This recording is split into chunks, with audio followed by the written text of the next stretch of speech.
നമസ്കാരം. പശ്ചിമേഷ്യയിൽ വീണ്ടും കാര്യങ്ങൾ കൈവിട്ടു പോവുകയാണ്. ഒരു ഇടവേളയ്ക്ക് ശേഷം വീണ്ടും യുദ്ധം ആരംഭിച്ചിരിക്കുന്നു. ഹോർമൂസിൽ ഇറാന്റെ 5 ബോട്ടുകൾ ഞങ്ങൾ മുക്കിക്കളഞ്ഞു എന്നതാണ് അമേരിക്കയുടെ അവകാശവാദം. എന്തായാലും ഇവിടെ സാധാരണക്കാർ യാത്ര ചെയ്തിരുന്ന ബോട്ടുകൾക്കെതിരെയാണ് അമേരിക്കയുടെ ആക്രമണം ഉണ്ടായത്. ശക്തമായ തിരിച്ചടി ഉണ്ടാകും എന്ന് ഇറാനും പറഞ്ഞിട്ടുണ്ട്. ചില അമേരിക്കൻ കപ്പലുകൾക്ക് നേരെ ഇറാന്റെ മിസൈൽ അറ്റാക്കും ഉണ്ടായിട്ടുണ്ട്. ഇന്നലെ രാത്രിയാണ് വീണ്ടും യുദ്ധം ആരംഭിച്ചു എന്ന രീതിയിലുള്ള ചില വാർത്തകൾ പുറത്തു വന്നത്. UAE-യിലെ ഫുജൈറയിലേക്ക് ഇറാന്റെ ഡ്രോൺ അറ്റാക്ക് ഉണ്ടായി. ഇന്ത്യക്കാരുൾപ്പെടെ ചില ആളുകൾക്ക് പരിക്കേറ്റു. വലിയ നഷ്ടങ്ങളും ഉണ്ടായി എന്നതായിരുന്നു ആ വാർത്ത. എന്തായാലും അതിനുശേഷം അമേരിക്കയുടെ അവകാശവാദം ഉണ്ടാകുന്നു. ഇപ്പോൾ രൂക്ഷമായ ഏറ്റുമുട്ടൽ നടക്കുന്നു.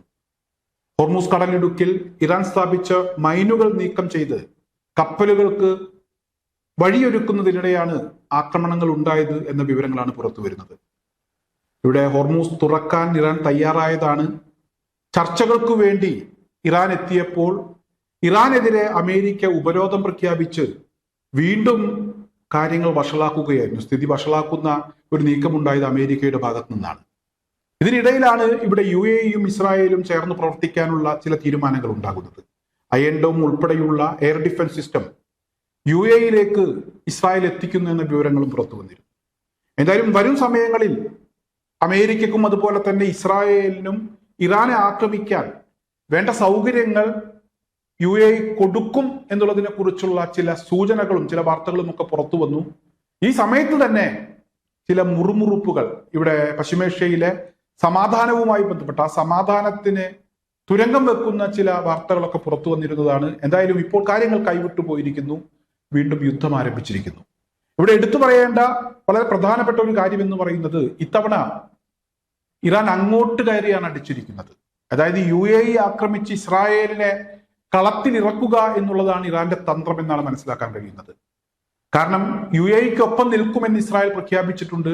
UAE-ക്ക് ആവശ്യമായിട്ടുള്ള എയർ ഡിഫൻസ് സിസ്റ്റം കൊടുത്തിട്ടുണ്ട് എന്ന് ഇവിടെ ഇസ്രായേലിന്റെ ഭാഗത്തു നിന്ന് ചില വാർത്തകൾ പുറത്തു വന്നിരുന്നു. മാത്രമല്ല അമേരിക്കയും ഇസ്രായേലും ചേർന്ന്, അമേരിക്കയോടും ഇസ്രായേലിനോടും ചേർന്ന് ആഴത്തിലുള്ള ബന്ധം സ്ഥാപിച്ച് ഇറാനെതിരായിട്ടുള്ള നിലപാടുകൾ അത് ശക്തിപ്പെടുത്തും എന്നുള്ള പ്രതികരണവും UAE-യുടെ ഭാഗത്തു നിന്നുണ്ടായിരുന്നു. എന്തായാലും UAE ആക്രമിച്ചാൽ ഇസ്രായേലിന് ഇറങ്ങേണ്ടി വരും. അങ്ങനെ UAE ആക്രമിച്ച് ഇസ്രായേലിനെ കളത്തിലിറക്കി ശക്തമായ രീതിയിലുള്ള തിരിച്ചടി കൊടുക്കുക എന്നുള്ളതാണ് ഇറാന്റെ പുതിയ തന്ത്രം എന്ന രീതിയിലുള്ള വാർത്തകൾ പുറത്തു വരുമ്പോൾ തീർച്ചയായും അത് അങ്ങേയറ്റം ഭയപ്പെടുത്തുന്ന ഒരു സാഹചര്യത്തിലേക്ക് കാര്യങ്ങളെ കൊണ്ടുപോവുകയാണ്. തീർച്ചയായും ഗൾഫ് രാജ്യങ്ങൾക്കെതിരെ, അമേരിക്കൻ ബേസുകൾക്ക് നേരെ ഇറാന്റെ ആക്രമണം കഴിഞ്ഞ സമയങ്ങളിലൊക്കെ ഉണ്ടായിട്ടുണ്ട്. ഇതിപ്പോൾ UAE-യെ മാത്രം ടാർഗറ്റ് ചെയ്ത് ഇറാൻ ആക്രമിക്കാൻ ഒരുമ്പെടുകയാണെങ്കിൽ അതിന്റെ പ്രത്യാഘാതം വളരെ വലുതായിരിക്കും. ഇസ്രായേലിൽ വലിയ ഒരുക്കങ്ങൾ നടക്കുന്നു എന്ന വിവരങ്ങളാണ് പുറത്തു വരുന്നത്. ബെൻഗുറിയോൺ എയർപോർട്ടിൽ നിന്നും യാത്രാ വിമാനങ്ങൾ ഉൾപ്പെടെ മാറ്റുന്നതിന് വേണ്ടിയുള്ള നീക്കങ്ങൾ ഇസ്രായേൽ ആരംഭിച്ചിരിക്കുന്നു. ഏതു നിമിഷവും ഇറാന്റെ ഒരു ആക്രമണം ഇസ്രായേലിലേക്ക് ഉണ്ടാകും എന്ന ഒരു കരുതൽ ഇസ്രായേലിനുണ്ട്. അത്തരത്തിലുള്ള ഒരു ആക്രമണം കരുതി തന്നെയാണ് ഇസ്രായേൽ ഇരിക്കുന്നത്. അതുപോലെ തന്നെ ഗൾഫ് രാജ്യങ്ങളിലെ അമേരിക്കൻ ബേസുകൾക്ക് നേരെയും ആക്രമണം ഉണ്ടാകും എന്ന വാർത്തകൾ പുറത്തു വന്നിരുന്നു. എന്നാൽ ഇപ്പോൾ ഈ കഴിഞ്ഞ സമയത്ത് UAE ആണ് ഇവിടെ ഇറാൻ ആദ്യം ആക്രമിച്ചിരിക്കുന്നത്. UAE-യുടെ ഭാഗത്തു നിന്നുള്ള ഒരു പ്രതികരണം എന്ന് പറയുന്നത്, ഇനിയും ക്ഷമിക്കാൻ കഴിയില്ല, പാതാളത്തോളം ഞങ്ങൾ താഴ്ന്നു, ക്ഷമിച്ചു, ഇനി ഇവിടെ ഇറാനെതിരെ ശക്തമായ തിരിച്ചടി എന്നുള്ളതാണ് ഞങ്ങളുടെ ലക്ഷ്യം എന്നുള്ള പ്രതികരണമാണ് UAE-യുടെ ഭാഗത്തു നിന്നുണ്ടായിട്ടുള്ളത്. എന്നാലും രൂക്ഷമായ ഒരു സാഹചര്യമാണ് ഇപ്പോൾ നിലവിൽ വന്നിരിക്കുന്നത്. ഏത് നിമിഷവും വലിയ ഒരു യുദ്ധത്തിലേക്ക് കാര്യങ്ങൾ എത്തും. പ്രത്യേകിച്ച് ഇവിടെ ഇനിയും ഉപരോധം തുടർന്നാൽ നോക്കി നിൽക്കില്ല എന്ന് റഷ്യയും ചൈനയും ഒക്കെ നേരത്തെ പ്രഖ്യാപിച്ചിട്ടുണ്ട്. ഇറാനെ സംബന്ധിച്ചിടത്തോളം അവർക്ക് ആവശ്യമായിട്ടുള്ള പുതിയ എയർ ഡിഫൻസ് സിസ്റ്റം റഷ്യയും അതുപോലെ തന്നെ ചൈനയും ഒക്കെ കൊടുത്തിട്ടുണ്ട്, ആയുധങ്ങൾ കൊടുത്തിട്ടുണ്ട് എന്ന വാർത്തകളും കഴിഞ്ഞ സമയങ്ങളിലൊക്കെ പുറത്തു വന്നിരുന്നു. പൂർണ്ണമായും ചൈനയുടെയും റഷ്യയുടെയും പിന്തുണയോടുകൂടിയാണ് ഇപ്പോൾ UAE-ക്കും അതുപോലെ തന്നെ ഇസ്രായേലിനുമെതിരെ ശക്തമായ നീക്കങ്ങൾ ഇറാൻ നടത്തുന്നത് എന്ന കാര്യത്തിൽ തർക്കമില്ല. അതുകൊണ്ട് തന്നെ യുദ്ധം രൂക്ഷമാകും, ശക്തമാകും. ഒരുപാട് നിരപരാധികൾ ഇനിയും ഈ യുദ്ധവുമായി ബന്ധപ്പെട്ട് മരിച്ചു വീഴാനുള്ള ഒരു സാധ്യതയുണ്ട്. എപ്പോഴും ഇവിടെ യുദ്ധം ബാധിക്കുന്നത് സാധാരണക്കാരെയും നിരപരാധികളെയും ഒക്കെയാണ്.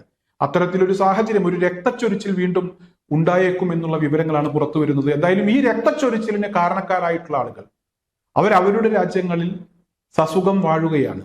ട്രംപ് ആണെങ്കിലും അതുപോലെ തന്നെ ഈ യുദ്ധകൊതിയന്മാരായിട്ടുള്ള ആളുകളാണെങ്കിലും അവർക്ക് പ്രത്യേകിച്ച് പ്രശ്നങ്ങളൊന്നുമില്ല. എന്തായാലും ഇത്തവണ ഇസ്രായേലിന് വേണ്ടി പ്രത്യേകം ചില ആയുധങ്ങൾ ഒരുക്കി വെച്ചിട്ടുണ്ട്. ആ ആയുധങ്ങൾ ഇസ്രായേലിനെതിരെ പ്രയോഗിക്കും എന്ന നിലപാടിൽ തന്നെയാണ് ഇറാൻ മുന്നോട്ട് പോകുന്നത്. രണ്ടും കൽപ്പിച്ച് എന്തു വന്നാലും ശരി ഇനി വച്ചുപൊറുപ്പിക്കില്ല എന്ന രീതിയിലുള്ള ചില നീക്കങ്ങൾ ഇറാൻ നടത്തിക്കൊണ്ടിരിക്കുന്നു. അത്തരത്തിലൊരു ആക്രമണം ഉണ്ടാകും എന്നുള്ള ഒരു കരുതൽ ഇസ്രായേലിനുമുണ്ട് എന്ന വിവരങ്ങൾ പുറത്തു വരുന്നു. UAE ഉൾപ്പെടെ യുദ്ധമാണെങ്കിൽ യുദ്ധം എന്നൊരു അവസ്ഥയിലേക്ക് എത്തി എന്ന് പറയുമ്പോൾ ആ സാഹചര്യം അതിരൂക്ഷമാണ് എന്ന കാര്യം നമുക്ക് മനസ്സിലാക്കാൻ കഴിയും.